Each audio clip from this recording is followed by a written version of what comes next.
Bakit hindi na kailangan basahin ng granite pag i-install sa countertop ng kusina?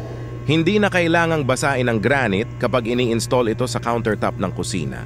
Dahil ang granite ay isang natural na bato na matibay at matigas na, kaya hindi ito madaling madulas o magbago ng hugis.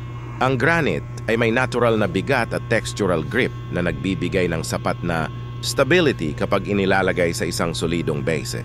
Bukod dito, ang paggamit ng basang granite ay may madulot na niyo may problema sa adhesion ng sealant or adhesive na ginagamit sa pag-install na maaaring makaapekto sa tibay at pagkakabit ng countertop.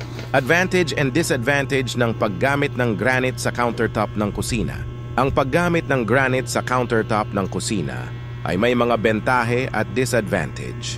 Isa sa mga bentahe ng granite ay ang tibay at katatagan nito na angkop para sa kusina. Hindi ito madaling magasgasan o masira kahit na ginagamit sa mabibigat na gawain tulad ng pagpuputol ng pagkain. Ang natural na kagandahan ng granite na may iba't ibang kulay at pattern ay nagdaragdag ng estetika sa kusina. Ito rin ay heat resistant kaya't hindi ito madaling masira o mabago ang kulay kapag nalantad sa mainit na kaldero o kawali. Bukod dito, madali itong linisin at hindi sumisipsip ng mancha kung nasil ng maayos na nagbibigay ng mas matagal na proteksyon laban sa mga dumi. Sa kabila ng mga bentahe nito, may ilang disadvantage ang granite. Isa sa mga pangunahing kahinaan ng granite ay ang pagiging mahal. Ang mga gastos sa material at pag-install ay maaaring maging mataas.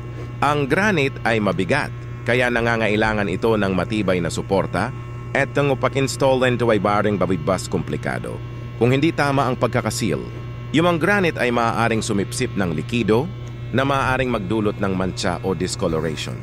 Gayon din ang mga seam o pinagdugtungan sa granite, countertop ay maaaring maging kapansin-pansin depende sa kalidad ng trabaho sa pag-install.